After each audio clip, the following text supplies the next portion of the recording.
The Man Without Fear is back in what is definitely one of Marvel's best TV shows yet.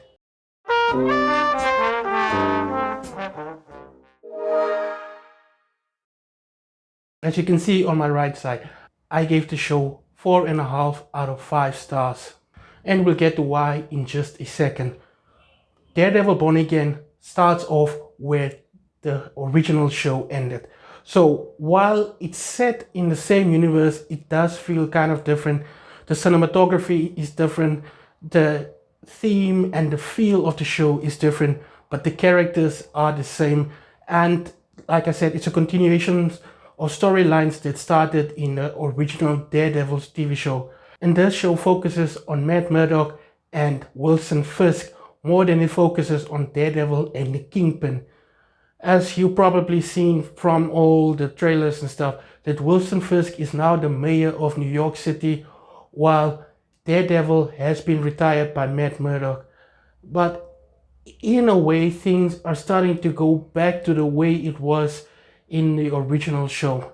We also see that many characters from the original show return for their roles, which is fantastic to just see the dynamics that we used to know and love back in the MCU.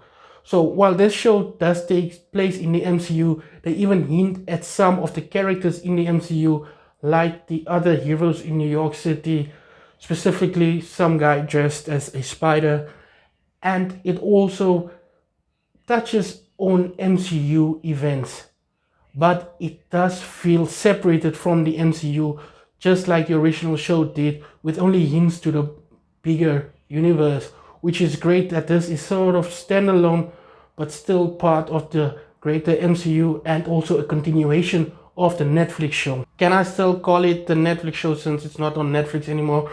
But anyway, story-wise, the show is fantastic. It doesn't give us a lot of Daredevil in the first few episodes, but it does bring the characters back and it does start building the story.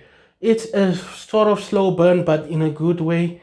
And yes, the acting is once again brilliant. Charlie Cox, Vincent D'Onofrio, fantastic in their roles, as well as the new cast.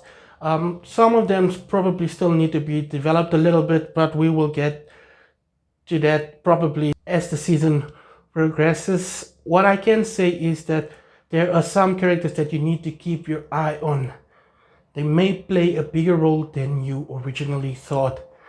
Cinematography. This show definitely shows Daredevil's powers a little better than how the original show did. You actually kind of feel like when he hears stuff, you can sense it with him. People walking, smells and all that stuff. His heightened senses is brought to life through the cinematography.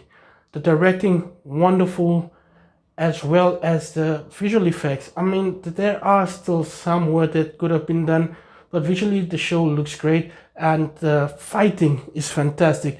You finally get to see Daredevil swing around kind of like Spider-Man, and you get to see him in action in his new suit, which I think looks fantastic. All that is needed is the double D's on the chest. The Daredevil, yeah, that's all that's needed. And yeah, because I think the show is almost as good as the original.